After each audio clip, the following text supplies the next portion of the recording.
Hi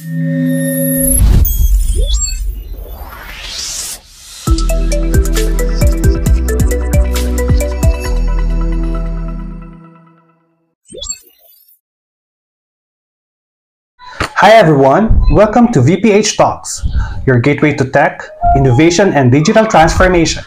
Discover trends, insights, and stories.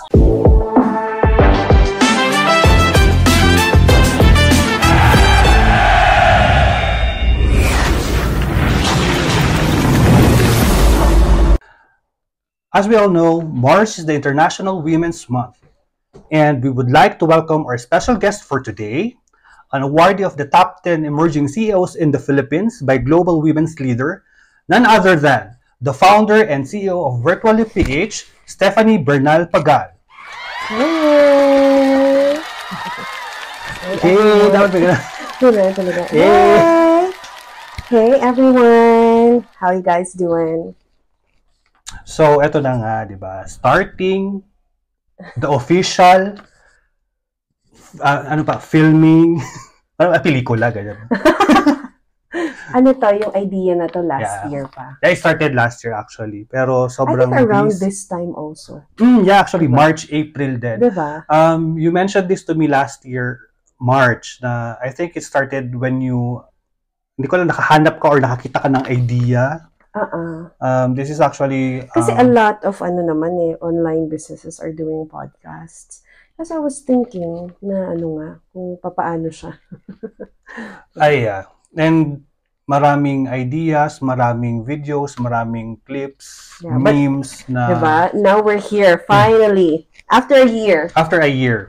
This is it, pansit, sabi nga nila. Yes! So, tonight or today, we're going to talk your journey. Okay. Kung paano ba naging Virtually PH or how Virtually PH was founded. So I do have several questions. So this is katanungan pang Miss Universe ito actually. Ito yung magsasabi kung pwede ka lang sumali sa Miss Universe Philippines. Oh my gosh.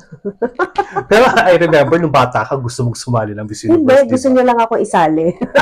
Ano pala yun? Dream namin. Hindi ko sa dream niya siya for me. Pero sad to say. Ako dapat yung sasali. Pero hindi ako pwede. Anyway, to start with, so here's one of our questions from our audience. So this is how you founded Virtually PH. So what inspired you to start your company? And is there a defining moment that pushed you to join or to take the leap? Well, to start, it's not just my company, it's me and my husband. So my husband is also my business partner.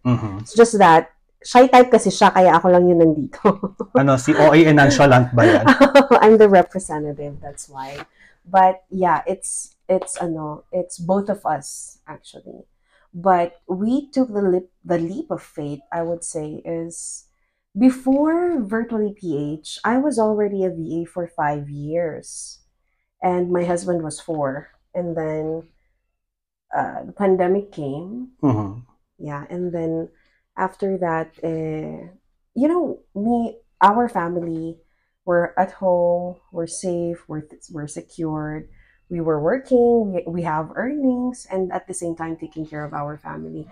Tapos ang hirap makita na... Yung mga kababayan mo, Yes, of course, our loved ones, our friends na, syempre pandemic, daming nawala ng trabaho. Diba? Yeah. Not all actually is fortunate to still have work. Diba? Yung iba kasi talagang totally stop operations. Nag-stop talaga ang operations sila. So, ganun din yung mga, yung mga kaibigan namin. Nag-stop rin yung work nila. And even if you try to apply to open businesses, there's no security because those businesses, they also don't know until when can they operate. Yeah, may limitations. Diba? Exactly. Pandemic, you don't know what the future holds at that time. Kaya, so, ang nangyari, sabi namin, me having, in my previous work, which is also a VA company, I was the client relations manager, and then I was promoted to the director of business development. So having the knowledge and the experience, I was in a position to help. Okay. 'di ba? So, pinag-usapan namin siyang mag-asawa kasi yun nga, yung mga kaibigan namin, mga loved ones, walang trabaho, family, walang trabaho. Kaya sabi ko, ganito na lang, ano, mag-VA ka na. Sabi ko, tatrain kita, bibigyan kita ng kliyente. That's how it started, basically. So when you started, what was your vision and how did it evolve over time? Um, nung start, since ganun yung start niya, it wasn't our intention to build a company kasi the intention was to help our family and friends nga lang Para ano lang talaga. to, ano, part-time lang kumbaga. Oo, kasi I was a full-time VA that time. Parang side hustle lang siya. Ganun yung dating Okay. niya, yes. And then, the vision came when we started growing, na parang lahat ng family and very close friends namin is natulungan na namin. May mga clients pa kasing dumarating. So, that's when we decided na, kailangan pa natin mag-hire ng tao, ng others. Pero habang nagsisimula na yung nag-grow yung company, well, hindi naman siya masasabing company pa that time, pero pilot, di ba? You were having Mm-mm. a pilot. Do you have any doubts when you were starting this one? Or parang paano mo sila na-overcome in due time? In the beginning, there was none. Doubts, none. Kasi, again, the intention was to help our friends. Mm. So, syempre kapag kaibigan mo yung kausap mo, di ba, na parang, okay lang yan, ganito, ganyan tayo, di ba? Ako magte-train sa'yo, akong bahala sa'yo. Ibigyan kita ng kliyente hanggat sa matuto ka. Tanungin mo lang ako pag may questions ka, ganyan na siya. So, kapag ganun kasi yung approach mo, parang, paano ka magkaka-doubt? But when we were building it, dun na kami nag-start na magkaroon ng vision. And Okay. the vision of the company is having me and Mark working with different companies in the past, mga corporations. Wala kaming nakitang workplace na talagang hits the spot, you know. No. And me being a mom, I want a job, I want a workplace where I don't have to sacrifice being a mom. Kasi that's what I love the most. Diba? I want something that's gonna be flexible. The best work at that time was work from home. Yeah. Diba? Kaya dun talaga siya nag-start. And then, yun na nga, nung mag-hire na, mag-expand na yung company, na dun namin na-realize na, wow, the business is booming. We're getting a lot of clients. It's time to expand and hire other Parang people. na yung need. Oo. So, dun na pumasok yung vision na dapat, kung gagawa tayo ng company, anong gusto natin? Pinag-usapan namin yan ni Mark. So, yun yung gusto namin, yung flexibility, where you can have freedom, Yeah. basically, di Pero meron ba ba? kayong mga parang challenges during starting? Oo naman, my gosh. Pero paano nyo sila na-overcome? In the beginning, I guess the biggest challenge we faced was time management. Because since the pandemic, the two big kids, they were homeschooled. Yan. Kasi Diba? hindi naman totally Oo. natigil yung schooling. Yes. And then we were working on a graveyard schedule. So sleep was really out of the window. So, when you were starting, you're still working as a virtual Yes, virtual virtual assistant. assistant. Yes. Kasi parang nga lang siyang side hustle. Yeah. I think yung sleep namin nasa 2 to 4 hours lang in a regular basis. Parang okay na yun, no? Aga- Makatulog ka lang sandali. Or My parang gosh. lahat ng free time mo itulog. Oo, kasi imagine mo sa umaga, asikasuhin namin yung dalawang bata kasi nag-homeschool. At that time, parang first time pa lang nila ulit bumalik sa computer, kausapin yung teacher nila online and everything. And then, syempre, house chores, I cook for the family. And then afternoon, there's a small window. Kakapanganak ko lang kay Connor noon. So, Connor So, was bago still, panganak ka pa that time. yes, infant pa lang si Connor. 3 months old pa lang siya nung nag-start lahat. Okay, So, so 2020. yeah. So, aside from taking care of the kids in the morning and my infant, meron ka lang little time to sleep. Tapos, gigising ka na kasi shift mo na. Were there a time na you almost give up? Oh my God. Then, if ever man na meron, parang how did you overcome those thoughts? Going back to your earlier question, yung mga challenges na yan, syempre, ang hirap nung ganun, na wala kang tulog, tapos nag-work kami. Ang dami namin ginagawa. It's like having 2 plates and both plates were full. Diba? Kasi the personal and family life, sobrang busy. Tapos, I was a full-time VA. Mark was also a full-time VA. Tapos, we were building the company from scratch. It was very difficult to manage our time. And binibilang ko talaga yon yung times of giving up ko. I counted that because I wanted to test myself. I wanted to see how far I can go. And during the first year, nasa mga 3 beses ko nang gustong mag-give up. Kasi, ang hirap talaga eh. Ang hirap. Parang, building a business, you need everything. Like, mental, emotional, spiritual, physical. Lahat talaga. Gagana talaga. Pwede mong tuwagin. Yes. Lalabas. And if, I'm very lucky that I have Mark kasi kahit ganun siya kahirap, divided kasi yung tasks namin. So, kahit papano, nagtutulungan kami kaya hindi ganun siya sobrang bigat. So, despite everything that happened, so what kept you going? Siyempre, my husband. Ay, Yeah. Dahil nga, both naman kaming ginagawa lahat. When those times na talagang love, hirap, parang gusto ko nang mag-give up. Sabi ko, he just keeps on pushing me. Kinakausap niya ako, binibigyan niya ako ng advices. Kasi he knows that I love what I'm doing. You know, he knows that I'm very passionate about my work. And he can see as well that I'm very happy. Hindi, tsaka, di ba, no? Beside your husband, sabi mo nga kanina, di ba, yung friends, family, so hindi ba sila isa sa mga point or mga factors na nag-push sa'yo na to keep going? Oo naman, syempre. Kasama rin sila doon kasi sila nga yung rason kung ba't nag-umpisa to in the first place. Diba? Alam ko kung bakit nag-start yan eh. Baka lang nagsawa ka na sa Mars. Pauta. Siyempre, that time, when you're starting, ano, di ba, parang during pandemic, so siyempre lahat ng income nag-freeze or iba nawalan talaga. So, oo. Doon nag-uso yung statement na Mars pautang eh. Oo, pero at the same time, naisip namin na, you know, instead of, if you wanna help kasi, instead of giving something na parang spoon feeding, you help with opportunities. Diba? Para at least, kapag nagalingan nila, you know, meron kasing self-fulfillment dun eh. Na we just gave the opportunity or we just opened the opportunity, I should say. But yeah, it's their work. Parang you're planting the seed. Exactly. Hard work nila yon. So, mas merong sense of fulfillment na mararamdaman yung tao doon. Kesa doon sa, kunwari, humiram, pahiramin mo lang, but it's still gonna continue. Yeah, it's a continuous cycle, kumbaga. Oo, parang, kasi wala kang what do you call this? Wala kang stable source of income dahil nga nung pandemic na wala ng mga trabaho. And that opportunity is a job. Diba? Pag inayos mo yung trabaho mo, substantial ang earnings mo. Ano yun eh, you're working while you're at home, while you're confined into your house because of the pandemic, diba? So, may income ka, hindi ka lumalabas, hindi magugutom yung family mo, and I doubt kung lahat ng tao is nabigyan ng ayuda that time. No. Ako hindi ako nakatanggap eh. Nakatanggap ako. Parang speaking, doon ako nainis, parang yung mga kapitbahay ko nung nasa Manila ako that time eh. Though I'm fortunate enough to still have my work kasi since office naman, administrative naman kami noon.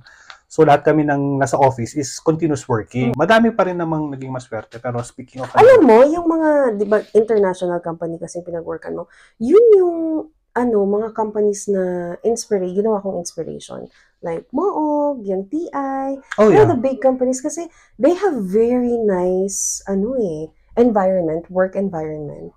Setting that as an example, napakaganda. Kasi sabi ko, gusto ko rin ganun. Gusto ko ganun kaganda yung company na masaya yung mga taong nagtatrabaho doon. Oh, yes. Yun naman siya. Mas okay na yung you're working in a company where you love your job, na parang naglalaro ka na lang. Rather than papasok ka pa. Pagkagising mo pala ng umaga, oh my God, papasok na ako. Parang, you're dragging yourself to work. Ang hirap kasi. Pagpasok mo ng gate ng company nyo, parang gusto mo na umuwi ka agad. True. That's diba? Right. Well, moving forward, do you have any breakthroughs or aha moments when you're beginning or yung nag-start na yung company nyo? Of course. I'm not sure, I don't remember exactly if it was during the first year or early second year ng company where we met this client. So it was a collaborative work. So he signed up sa services and then he was a coach. So he started referring his clients to us. That helped the company big time because we really expanded because of him. So because of his referrals. Parang dati mo siyang client or do you know him personally? He's still an active client actually. That's why we're very grateful to him. So parang siya yung nag-start? Hindi naman. We were getting clients na pero siya yung nag-start ng talagang ang daming pumasok. dahil lang sa referrals niya. Oh, you can greet him or Yes, Mr. her. Pivetti. That's Mr. Tom Pivetti. We're very grateful to you. How did you had an idea to start a sustainable business? Since nag-start yung business na to help our friends and family nga. The intention wasn't to gain profits, no? The intention was to help kasi. But when we started to grow na talaga, meron kaming nakilala pang another client who, it was also a collaboration. And then he provided business tips that really helped the company, that really helped us scale the business. So yun. It was also a collaborative So are work. these the key steps na mabuo yung company or to really drive the company to move forward? I would say so, yes. The key steps would be, it's really starting. You just have to start. Marami kasing what do you call this? Side thoughts na po pwedeng, pumasok sa'yo tapos ihihinder ka Oh na naman. mag-start. No, set that aside. The very first step you need to do is to just start. Kasi Alright? isipin mo pa lang, madaming takot, madaming factors, madaming Which is hindi mawawala yun. inner demons. That's true. But what I do is I set those aside because if you're gonna dwell into it, you're just wasting your energy, So the way I do things is I set those emotions aside and then I just do it. Tapos Go. titingnan na lang natin kung ano yung magiging results because to be honest, you will never know. Paano kung naging maganda yung result? So what's the point ng fear mo in the first place? Yeah, diba? so parang when you're starting talaga win or lose ito, no? Oo, ganun. Pero much better kung win or win. Yes. Well, which is happening or which happened talaga na win or win talaga siya, di ba? Trying. Diba? Oo naman. Parang so what was your big win? Parang unang panalo mo nung nag-start kayo? Aside from the collaborative business with the clients that I mentioned earlier, it was when we fully expanded outside of the people that we know. So that's where we really saw that, okay, we're building a company now.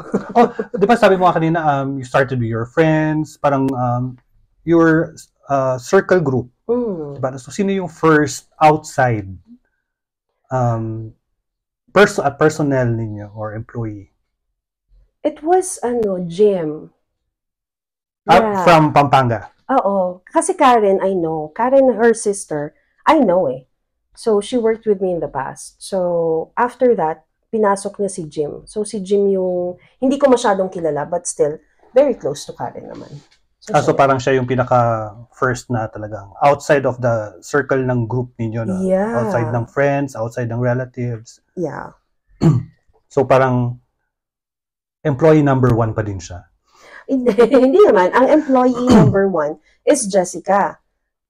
To be clear, it's Jessica. She's my assistant. Kasi when we started the company, isasama ko siya dun sa challenges na na-face.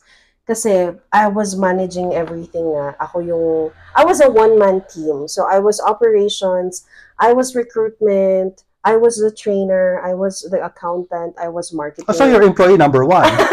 Diba? Pero sinama ko na si Jessica, sabi ko kasi wala rin namang work si Jessica that time. Tapos halos ko papanganak lang din ni Jessica. Sabi ko, tulungan mo na lang ako, ikaw na maging assistant ko. So, she's technically employee number 1. But for the agents, that's agent 001. That's King Kyle. Agent 001. Parang ito James Bond. Siya yun. James Bond, King Kyle. 001. Siya ang next na may interview dito sa podcast mo. Well, anyways, moving forward, so how do you lead and inspire your team? Despite of what happened, yung startup, during, and right now? I lead by example. The community members can attest to that. I do it first, I show it, I teach it. That's how I lead. And being with my friends, na sila nga yung nauna, it was challenging, but it's a matter of setting proper boundaries. Oh, yeah. Kasi mahirap namang i-manage ang kaibigan. Ang dami nagsasabi na that's true, hindi ka diba? Magsasucceed kapag yung mga tao sa business is mga kaibigan mo, relatives, mga family and relatives. I beg to disagree because I'm doing it. You know, it's just really a matter of setting proper boundaries, setting expectations. Alam mo yun? Na sabi ko kasi rin sa kanila, tutulungan namin kayo pero pagdating sa office, sa virtual office, work is work. You know, we have to be professional at all times. Sabi ko, pero outside of the office, we're friends. Oh, yeah. Diba? Totoo naman yun. Yung mga best friend ko, pag nasa labas, ay, best! Ganun pa rin tawag. Pero pag inside the office, they call me Miss S. Kasi we have a clear understanding that we're working here. Hindi Miss S, Miss Superman. Basta yun. Miss Stephanie kasi. Akala ko code name. Kasi ang, di ba? Adi Miss Step. Parang pag naglalakad ka, natapilok, Miss Step. Nakasanayan na kasi from the previous work. Yun yung tawag nila sa akin. Kaya pag nakikita nila ako, gano'n na yung tawag nila sa akin hanggat sa nadala na siya here. Parang nickname. Nickname na, yeah. So, na hindi na matanggal sa circle ninyo. Oo. So, meron ka bang leadership lesson na natutunan? Oo naman. Marami. But one trait that stuck the most is having empathy.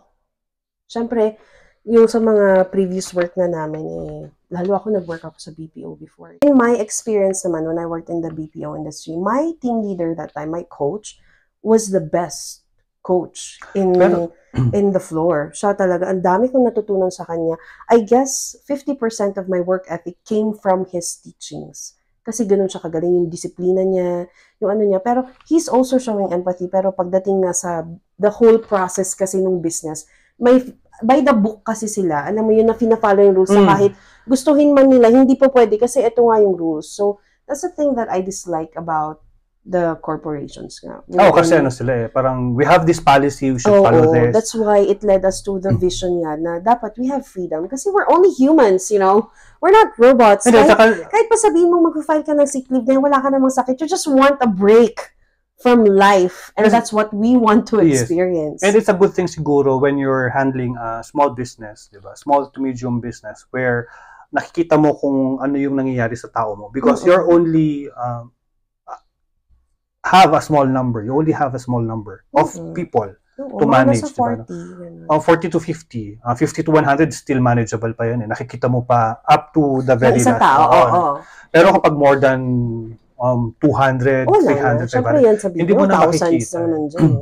Diba? Especially for big companies, talagang libo talagang tao na hindi mo na makikita kung anong nangyayari sa pinakadulong tao talaga na.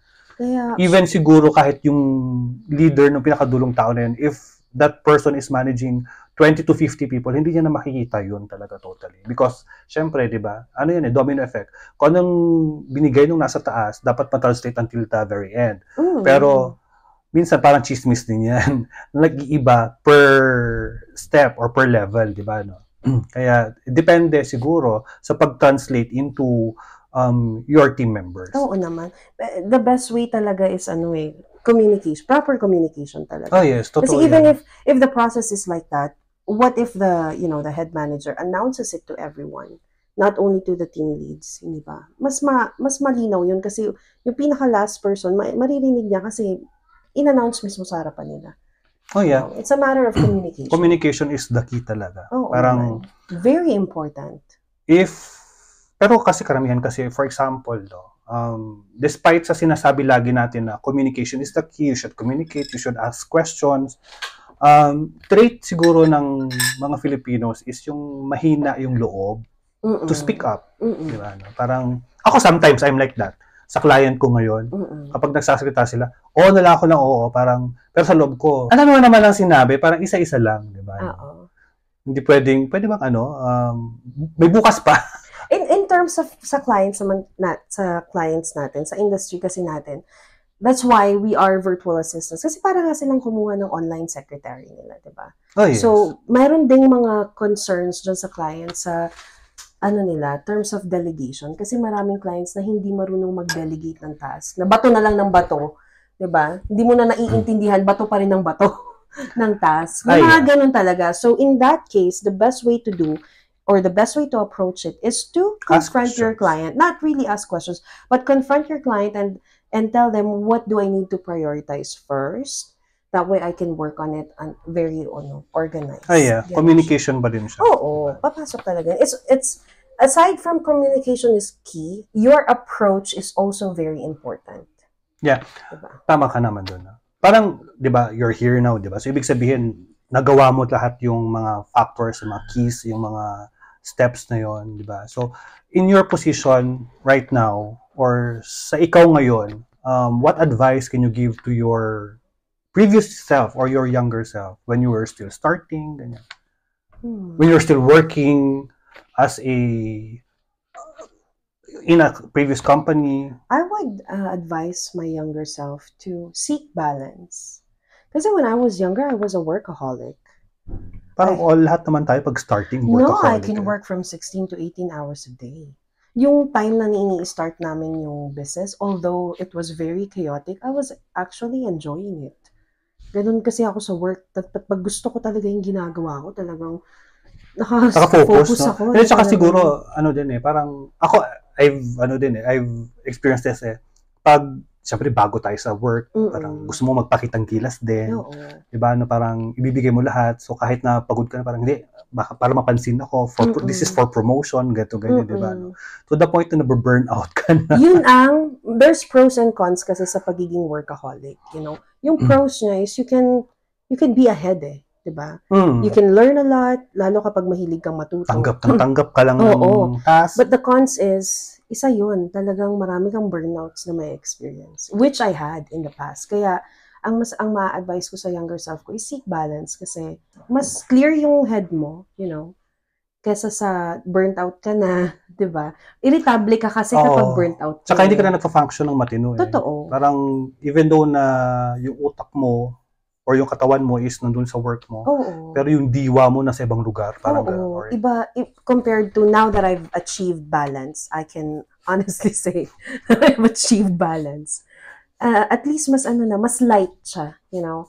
I set a specific time for work only, and then I spend time with my family, and then also do the things that I love. So, andun na talaga siya lahat. All in one. Light talaga siya compared to wala. Siguro, di ko rin masisi yung self ko nung younger ako kasi I was in a survival mode, you know. Hindi. Kaya parang, pwede din. I didn't have the chance to seek balance because nasa survival mode ka nga I was at a point in my life where I cannot afford to lose a job. Kasi hindi talaga siya afford. At saka pag office-based kasi yung work mo is, parang nakakasawa din. Kasi parang papasok ka, nasa office, uwi ka, pagod na, gagawin mo pa yung chores mo sa bahay, diba? No?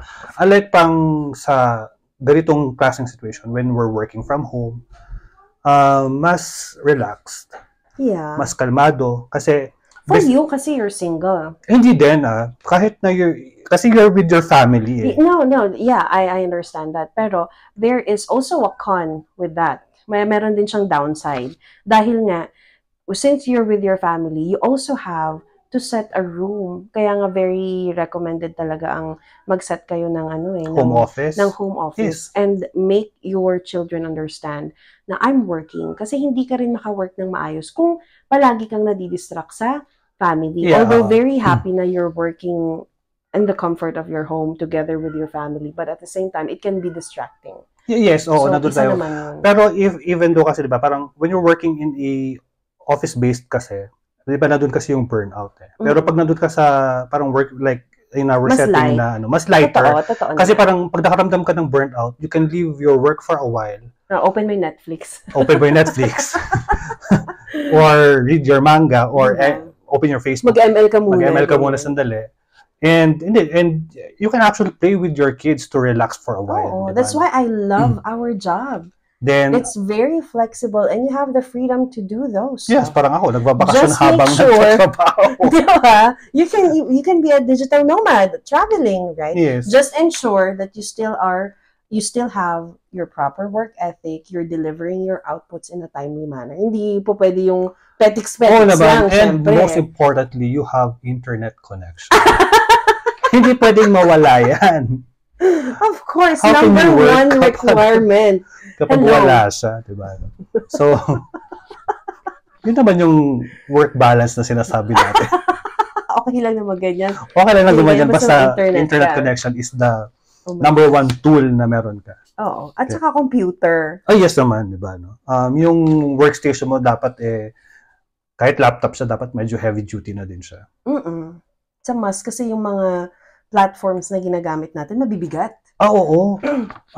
When I was starting with a starter laptop before, no, kumbaga nag-crash sa sometimes kapag ang dami ng Windows na Dapat nakabukas. minimum of 8 gig RAM. At saka ano din, Maganda there na are ipakano. sites na hindi din mabuksan sa mababang specs ng laptop or ng computer. May mga apps na May hindi mga apps, yes. ma-download because of that. I don't know why. Siguro because of the yung capacity or yung processors nung mga Luma laptop. na, kailangan na kasi talagang mag-upgrade. Kaya nasubukan ko yun. Tataka ako, hindi ko mabuksan. Especially if mga government agency sites. Ay, totoo. Gusto ko naiiyak na lang ako. Hindi Kasi ko na alam yan, daming information dun sa mga public records. Hindi mo siya mabuksan ng basa-basa kapag mababa yung specifications That's so ng laptop true. mo.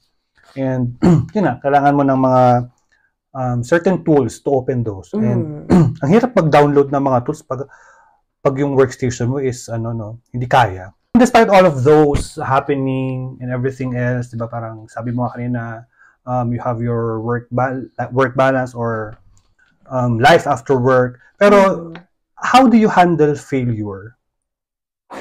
I like failure, Parang yung iba ayaw ng failure pero ikaw gusto mo ng failure. Yeah, I like failure because that's your learning curve, diba? Huwag kayong matatakot sa failure.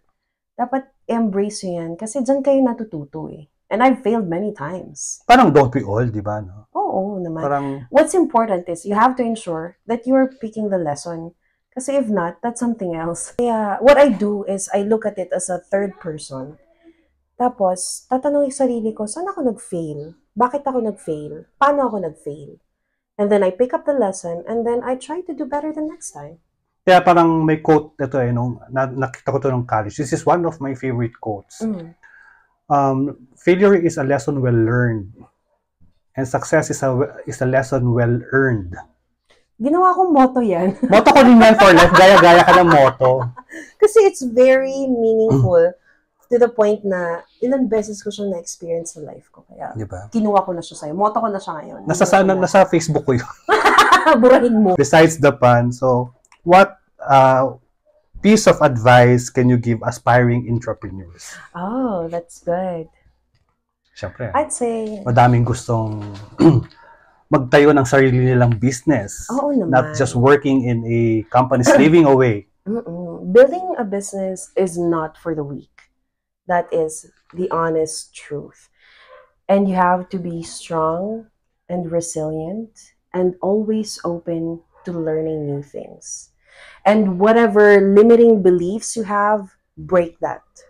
Pero live outside the box. Live talaga. Hindi na think, no? You have to live. Yeah. Ang ano kasi dyan is, ang dami mong challenges na if-face na you just have to believe in yourself. And when doubt starts to creep in, you have to believe in yourself more. So where do you see your company 5 to 10 years from now? I see it thriving. Oh, that's good. Yes. Kasi pati ako may trabaho pag gano'n. Hindi pa pwede hindi kasi 40 tao mawawala ng trabaho. Pati ako din kasama. Goodbye travel na ako. Diba? I see it expanding, being more open to other industries. Kasi sa trabaho natin, it's diverse, Oh yeah, saka ang daming ngayon, ang daming trending, ang daming bago, ang daming pwede mong gawing online business. Oh, most especially with AI. Ay, oo, ngayon. We're leveraging that to the business. So, maraming pwedeng gawin. Sa pag-VVA, it's not just about administrative duties. You can switch from admin to social media manager, to digital marketing, to ISA, ang dami. Diba? There's still a bunch of unexplored territories. So, tsaka usong-uso ngayon yung mga art AI na yan. Diba, yung mga tools that AI generated, actually, sa work din natin ngayon, malaking tulong din yung mga yan Yung mga that's why we AI leverage tools. it, yeah. Mas napapadali na yung trabaho. Yung kung dati, work hard lang, di ba? Ngayon, work smart. And then with the AI, work smarter. Oh, yes. Very helpful. That's kung alam mo rin siyang gamitin, syempre. What impact do you hope to make beyond just growing your business? Beyond the business? Parang Buzz Lightyear. we're actually starting seeing that with our community members. It's like a snowball effect, you know. The impact that we highly practice in our community is having a positive mindset, you know. Nakikita na namin siya kasi before, ang daming whiners, ang daming problemado. Kami reklamador. Hindi naman sa Akala ko reklamador. Kasi whiners reklamador. Eh. Hindi naman totally, hindi naman yung nagrereklamo na about something. More like in general na nagwa-whine na about life, kasi pagod na, yung mga ganyan. I get it. Yeah, and then now, we're seeing na they're taking things in a positive note. So kahit may problema, tinitingnan nila yung brighter side. Yun. Kasi that's how me and Mark thinks. Kaya naa-apply siya. But that's true. Naa-adapt rin siya ng iba. Kaya I think that's an impact that's beyond the business that we're very happy about. Yeah. And we want to continue doing. Actually, isa rin yan sa mga parang na-adapt ko from you guys. Really? Oh, diba? Yung dati parang I'm very anxious to the point na kaya ako nagkaroon ng sleeping disorder because of anxiety. Pero nung sinabi mo lang before sa akin na problema na dyan lang yan, huwag mo isipin. Yeah. Ginawa ko siya, ayun, problema pa din. Pero what I mean there kasi is problema, wag mo nang problemahin, problema na nga. Oo nga, pero yun nga. Focus on finding solutions. When I started nga doing that na the problems I put it aside, mas naging clearer yung mind ko. Then ayun, mas nakakatulog ako kasi inisip ko siya na I'll just tackle it tomorrow. Tapos pag unti-unti na solve ko, pag hindi ko naman, I'll just tackle it tomorrow. So, but you have to ensure that you're going to deal with it. Oh naman, I'm dealing with it. Pero at the same time kasi yung process, yun, step by step process sa akin yun eh. When I'm tackling it day by day, at alam kong meron na naman akong blockage or obstacle, then I'll say to myself na, I'll tackle it tomorrow. So makatulog ako kasi alam ko naman na bukas I'll find another solution or new solution. You'll have a clearer head in the morning. Mas nakakatulog na ako. Diba? So, it's a very good thing to have a optimistic mindset. Yes. So, eto na tayo. What excites you about the future of your industry? We don't know what the future holds again, but I guess it would be the revolution of the VA industry. Kasi sabi ko nga kanina there's a lot that you can do as a VA, diba? So, and with the technology that we have now, it's the innovation and the revolution of it. That's what excites me the most. Paano kung after 5 years, hindi na pala tayo VAs? Robots. Yung mga gano'n. AI na rin tayo. Diba? Well, I hope that, I don't think AI can replace a VA job naman. Kasi lumalabas rin yan sa mga forums na baka mawalan na tayo ng work because of AI. I don't think so because the people hiring us needs a personal approach, which AIs cannot do. Hindi, tsaka even though there's an AI, you still need someone to input to operate it, yes. Kasi that's only for automation. Yeah, right? Ang AI is generating a very very nice or very beautiful output. Kumbaga, concise, precise. Polishing your work, basically, yes. Pero, who will input the raw data? Exactly. Hindi naman kakayanin ng... Us, the VAs! Hindi naman kakayanin ng AI. So, there's still a human intervention regarding that matter. True. So, I've seen some posts on your social media. So, tell me about, or tell us about the invitation that you received from several companies or platforms. Pwede ba siyang sabihin dito? Pwede naman siguro. Or gawin mo na lang general. Baka maano tayo may MTRC. Joke lang, may MTRCB. At tayo pelikula. No naman. We received several invitations. One is from a national newspaper company. Manila Bulletin sent us an invitation to place an ad. So it's a paid advertising naman siya. Oh yeah. But since it's the International Women's Month, it's to represent me as the founder and CEO of the company, to share my story, my journey, which I'm sharing here now. So I guess we're not doing that. But we received another invitation, which is the business show that's gonna be held in Singapore. That's the Asia business show kasi. They have they conduct or they also hold business shows in Miami, in London, but in our area, dito sa Asia, sa Singapore siya. And it's in Manila, Marina Bay Sands. So this is per region. Yeah.